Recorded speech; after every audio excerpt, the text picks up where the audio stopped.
एक केस सामने आया है।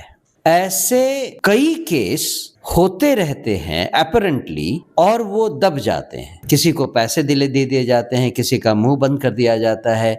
लोग इतनी हिम्मत नहीं जुटा पाते हैं कि इस पूरी संस्था से लड़ाई करें। अब एक केस खुलकर सामने आया जहां परिवार वालों ने हिम्मत की, उनके साथ प्रशांत किशोर और जनसुराज पार्टी खड़ी हुई, तो ये पता चला कि ऐसा तो आए दिन होता रहता है। मैं तो सरकार से ये दरख्वास्त करना चाहूंगा कि ये जो घटनाएं सामने आ रही हैं, इन पर पर्दा नहीं डाला जाए और एक मुश्त सारे गर्ल्स हॉस्टल की, स्पेशली जहां लड़कियां महिलाएं रहती हैं, उन सब की प्रॉपर जांच होनी चाहिए। ऐसा कैसे है कि एक छोटा सा फ्लैट ओनर 2 साल के अंदर 20-20 हॉस्टल चलाना शुरू कर देता है? क्या इसकी इन्वेस्टिगेशन नहीं होनी चाहिए? कहां से आए पैसे? क्या उनका इनकम सोर्स है?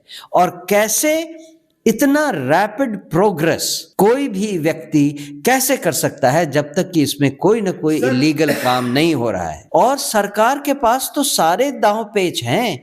सरकार एक रूल क्यों नहीं बना देती है कि कोई भी फ्लैट ओनर उसे हॉस्टल में, स्पेशली गर्ल्स हॉस्टल में कन्वर्ट नहीं कर सकता है तब तक जब तक कि ABCD इतनी सारी रिक्वायरमेंट पूरी नहीं कर लेते। ये लॉ बनाने में सरकार को क्या प्रॉब्लम है? क्यों नहीं सरकार ये कर सकती है? वो समृद्धि यात्रा निकालने के बदले अगर इतना काम कर लिया जाए तो हजारों लोगों की, लड़कियों की, परिवारों की मुश्किलें खत्म हो जाएंगी। और सरकार को समझना चाहिए कि अगर इतनी बार इतनी तरह के घटनाएं हो चुकी हैं तो इस पर ध्यान देने की जरूरत है। क्यों नहीं सरकार की आंखें खुल रही हैं? क्यों नहीं उनके कान पे जूं रेंग रही है?